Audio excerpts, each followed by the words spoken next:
Hi, my name is Riley Allen. This is my review of Season 1, Episode 2 of Manifest, titled Reentry. So, last episode, we were introduced to the plot point of the passengers from the plane having visions. This episode, we have Ben having visions, or like hearing music. So he's got to help this fellow passenger who's a violinist from Jamaica. He's got to help prove that his son is innocent of robbing a jewelry store that he worked at. The sister, I forgot her name. I can't remember her name. But the sister, who is also on the flight, has to get over the fact that her best friend has married her fiancé. She's got to get over her mom's death, or not get over it, but, got to process that. She's got to attempt to get back to the police force. We have the wife of Ben's wife, forgot her name too, dealing with the conflict of, she loves Ben. As she admits in this episode, she loves him more than she realized once he came back.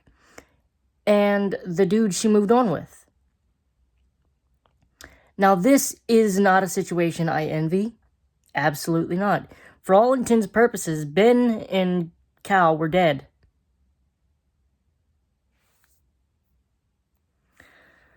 Speaking of, we have Ben trying to bond with Olive, and that just... Eesh.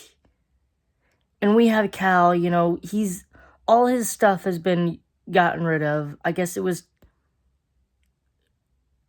his wife, didn't want to keep the remind. As Olive said, it was like a depressing museum at the house. So they got rid of the stuff. And they're trying to get Cal, some of his stuff back. But, to him, it's not the same. It's not his stuff.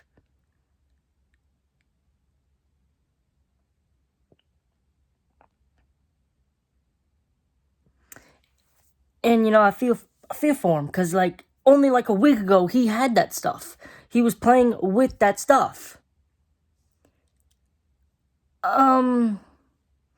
So, they find out that the violinist's son lied, used a fake name to get the job at the jewelry store, gave him fake references, and that he's got a criminal background. So, Ben is trying to ask his sister to look at the police records to see if they cut corners, and they didn't.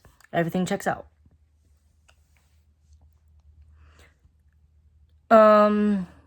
We also have this little background plot point that I love. It's on the news. One of the people who was on the plane is speaking out. I love that it wasn't for focus. It wasn't directly Ben and his sister or whatever just looking at the screen. It was them looking at the screen and then having their conversation, their scene, and that was just the background. I loved that little thing. We had a scene with, not Cooper, Vance, I think his name is, Vance, talking with this national security or whatever counselor, this counselor, whatever. And they're trying to figure out what the hell happened. They're throwing out theories, wormhole, shit like that.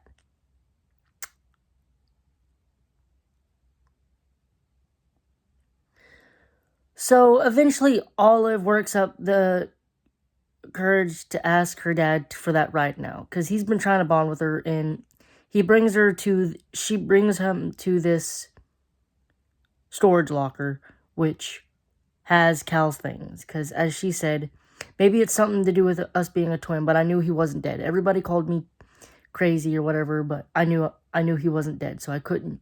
So when she put the boxes to the side of the road for the Salvation Army to pick him up, I canceled it and took him here. And he noticed his stuff, and he's like, Olive, whose storage locker is this?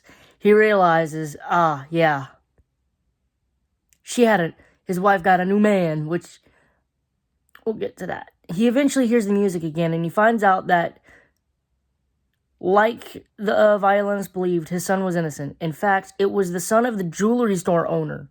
Which brings up the question, why the hell would he rob the store?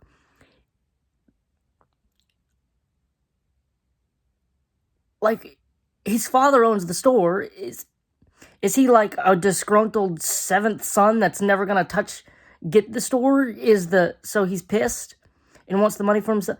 Is the father planning on selling the store, but he doesn't want his father to sell the store because he likes the jewelry store?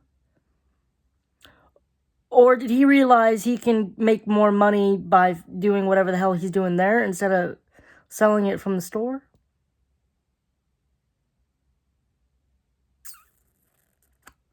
And if I'm assuming he stole them and he had buyers. So why doesn't he have the buyers just come to the store and buy it the legal way? None of this makes sense. Chalk it up to human stupidity.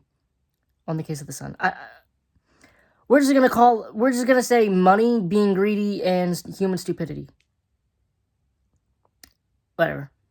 So he gets arrested. The son gets released, and Ben and his sister are talking, about miracles or whatever, and he admits that something's going on. Also, Cal's still getting treated for his cancer by the doctor that was on the plane. And and Ben asks her if she's been hearing things, and she says she hasn't been hearing music, but she confirms she has been hearing voices. And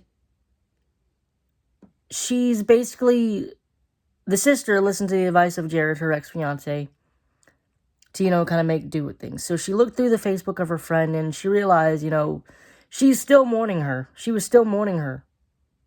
So she comes to the house and tells him, "You didn't take anything from me.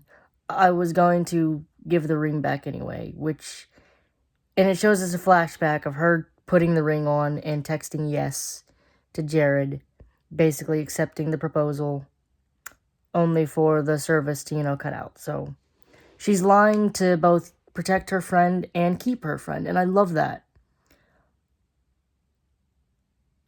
I do think it's going to come out, though. I don't know when, but I do believe that it's going to come out that she was going to accept it. She does turn the ring back, and Jared does not look kind of happy. Like, I don't know what outcome Buddy wanted, but I don't think it was the ring back.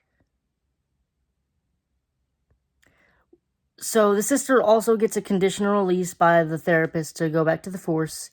She's just got to, continue to see the therapist, which I think is a fine thing to do. Nothing wrong with seeing a therapist.